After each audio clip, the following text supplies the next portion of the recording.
भाजपमध्ये सध्या नेतृत्व बदलाचे वारे वाहू लागले आहेत। राज्यात एकीकडे प्रदेशाध्यक्ष कोण होणार याची चर्चा सुरू असताना आता दुसरीकडे दिल्लीमध्ये भाजपचे राष्ट्रीय अध्यक्ष कोण होणार या संदर्भात तयारी सुरू असल्याचं दिसून येत आहे।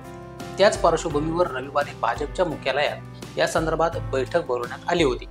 या बैठकीत संघटनेचे सरचिटणीस BL संतोष, JP नड्डा यांच्यासह इतरही अनेक महत्त्वाचे अधिकारी उपस्थित होते। जानेवारी 2020 पासून भाजपचे राष्ट्रीय अध्यक्षपद JP नड्डा यांच्याकडे आहे। खरं तर 2023 मध्ये त्यांचा कार्यकाळ संपला होता, पण त्यानंतर त्यांना मुदतवाढ देण्यात आली होती। पण आता ही बैठक पार पडल्याने लवकरच अध्यक्षपदाच्या नावावर शिक्कामोर्तब होण्याची शक्यता आहे। म्हणजे साधारण जानेवारी किंवा फेब्रुवारी महिन्यात भाजपला नवीन राष्ट्रीय अध्यक्ष मिळू शकतो। वास्तविक भाजप हा जगातील सर्वात मोठा राजकीय पक्ष असल्याचा दावा केला जातो। 11 कोटींपेक्षा अधिक सदस्य संख्या असलेला हा पक्ष आहे आणि सध्या सत्तेत असलेला सर्वात मोठा पक्ष आहे। त्यामुळे या पक्षाच्या अध्यक्षपदावर कोण बसणार हे पाहणं महत्त्वाचं ठरतं। नमस्कार, मी गजानन पौळ आणि तुम्ही पाहताय ऋतम मराठी। भाजपच्या राष्ट्रीय अध्यक्षांच्या निवडीविषयी बोलायचं झालं तर ही निवड पक्षांतर्गत प्रक्रियेद्वारे केली जाते।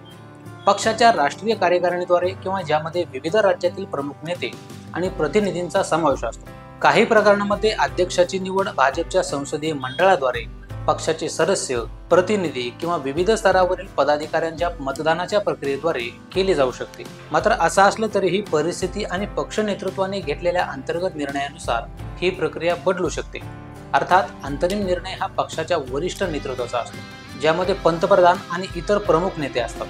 त्याच पार्श्वभूमीवर 18 फेब्रुवारी 2024 रोजी दिल्लीत झालेल्या भाजपच्या राष्ट्रीय अधिवेशनात पक्षाच्या राष्ट्रीय अध्यक्षांच्या नियुक्तीचा ठराव मंजूर करण्यात आला।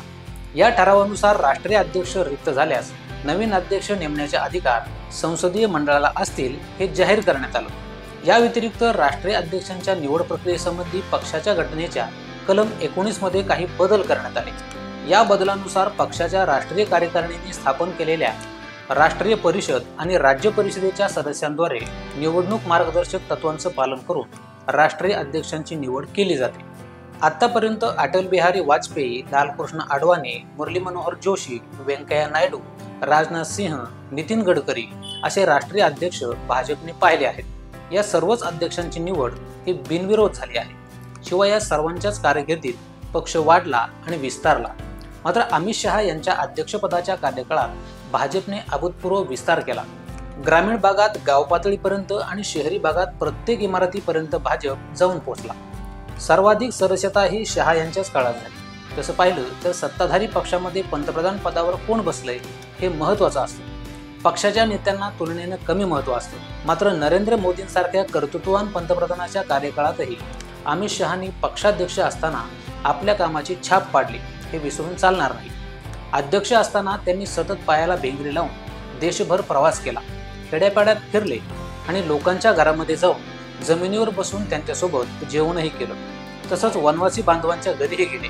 एकूणच एक कुशल संघटक म्हणून त्यांनी काम केलं, ज्याची परिणती म्हणून भाजपला मोठा जनाधार मिळाला, जो सत्ता स्थापन करण्यासाठी खूप निर्णायक ठरला।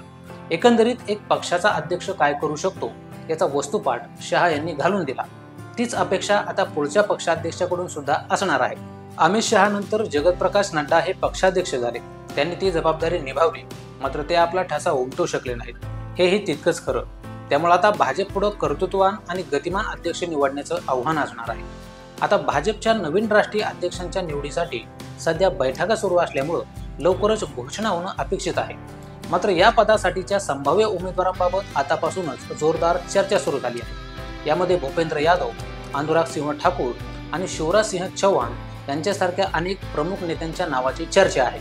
यातील भूपेंद्र यादव हे सध्या 2024 पासून पर्यावरण, वन आणि हवामान बदल मंत्री म्हणून कार्यरत आहे।